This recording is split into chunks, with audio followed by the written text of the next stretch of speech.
కొత్త ఇల్లు, వారికి కావాల్సిన వనరులు, డబ్బులు, జనజీవన సమితిలో కలిసిపోవడానికి గల అన్ని అవకాశాలు ఇస్తామంటూ కూడా చెప్తా ఉన్నారు.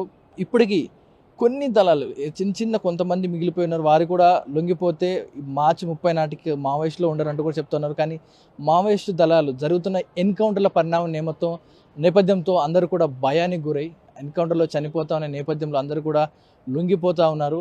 మరి ప్రాణాలకి తెగించి కొంతమంది అడవులు కాపాడుతూ ఉంటారు, కొంతమంది కొంతమంది విధ్వంసం సృష్టిస్తూ ఉంటారు. ఇలాంటి వారందరికీ కూడా చాలా వరకు కూడా పోలీస్ ఎన్కౌంటర్లో మరణించడం జరిగింది. మిగిలిన వారందరూ కూడా ఎన్కౌంటర్ బారిన పడకముందే లొంగిపోతే జనజీవన సమితిలో కలిసిపోయినట్టు కూడా హెచ్చరిస్తూ ఉన్నారు.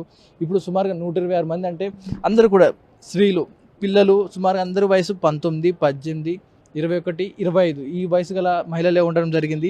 సో వారి నుంచి స్వాధీనం చేసుకున్న ఆయుధాలన్నీ కూడా లోపల పెట్టడం జరిగింది. వారందరితో సమక్షంలో వారికి కావాల్సిన వనరులన్నీ కల్పిస్తూ ఉంటూ చెప్తున్నారు. అన్ని వెపన్స్ కూడా లోపల సెట్ చేయడం జరిగింది. కెమెరా పర్సన్ విజయ్తో పవన్ వాయుదేవ్, RTV, హైదరాబాద్.